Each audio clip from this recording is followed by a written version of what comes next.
What's going on, everybody? It is U-Turn Crobat here, and you are watching U-Turn Central. Now, before we get started, please make sure you go into the description. Make sure you click on the links for those Pokemon groups. Make sure you show Poketown some U-Turn love, and make sure you go check out Conquest League. They're a pretty cool Pokemon group there, so make sure you show them some U-Turn love. Now, I'm bringing you another Wi-Fi battle against Zark. He is a Dark Gym Leader. Ooh.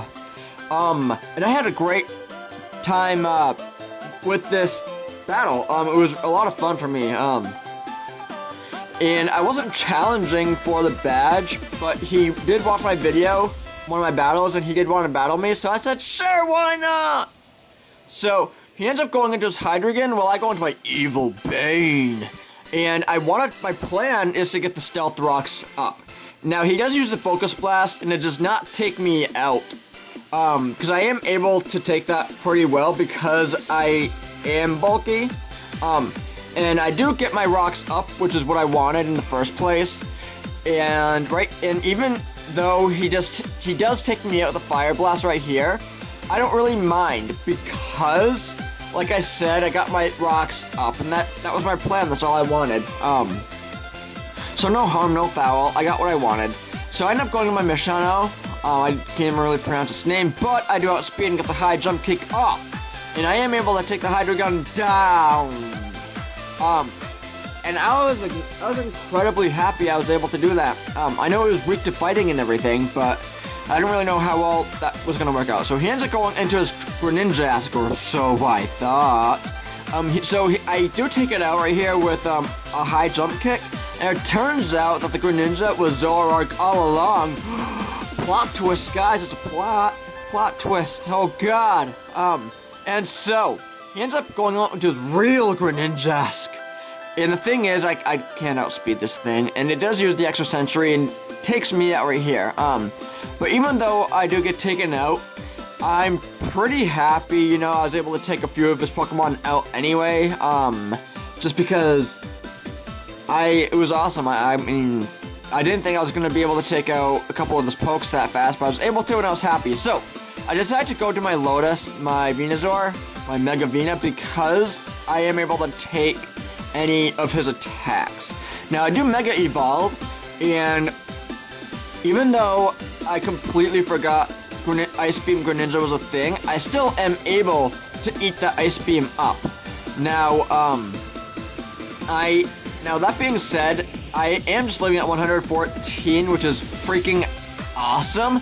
Now, I want to put this Greninja to sleep because it does look pretty tired. It probably had a long day. So I'm just helping it out. I'm just helping. That's all I'm doing. So I do get my sleep powder up so I can get my Giga Drain off.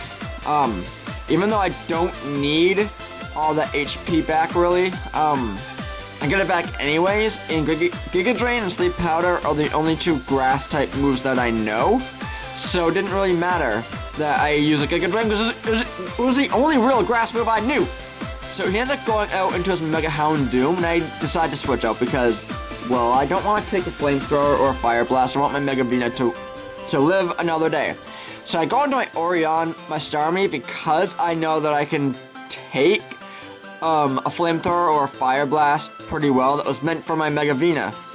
And so, at this point, you know, I decide that I just need to take this Houndoom out, so I decide to use my Scald after eating up that Flamethrower. Now, I do get my Lefty's Recovery, which is amazing, because it was either that or a Focus Sash I was going to give my Starmie. So I ended up taking that Mega Houndoom out with a Scald, which just makes me smile, because, I know that, well, I've never really faced a Mega Houndoom before, but with that being said, I'm glad I was able to take it down nonetheless. Now, he ends up going out into his Bisharp, and I decided to go out into my, my Mudkips, my Swampert. Actually, I was about to say a Mega Swampert. I can't wait for that. He decides to use a Sucker Punch, but does nothing, because, one, I switched out, and two, he decides to use another one, and it does not work because I end up using my Curse. And even though I do get my Curse up, he does get a Sucker Punch on me, which does not do much. Now, if I did not use a Curse, it still wouldn't have really done a lot. Would have done a little bit more, but not much, not by much.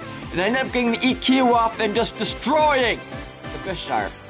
And I was happy that I was able to do that because I know what those Bisharps can do. So he ends up going out to Malamar, and I decided to use another Earthquake after he gets the foul play on me, which does not do too much. I mean, it does more than I expected, but it does not take me out, which makes me happy. So I get the EQ off, and he does end up taking me out right here, the foul play, but it's not really bothering me all that much because I do have another poke ready for this Malamar, and it's my Starmie, and I do end up taking it out with a Scald. It was either, I was trying to decide what move I wanted to do, and I figured Scald would be best. It would be best. It did win me the game, and that was phenomenal, and, so I had a great time with this battle. It was a lot of fun. I've never really faced, Dark Gym Leaders before. I know all of them are gonna be different, they're not gonna be like this. But I know what to expect, I guess you could say. So I hope you guys have a wonderful day. Don't forget to RC, yes! Take care, guys. Peace.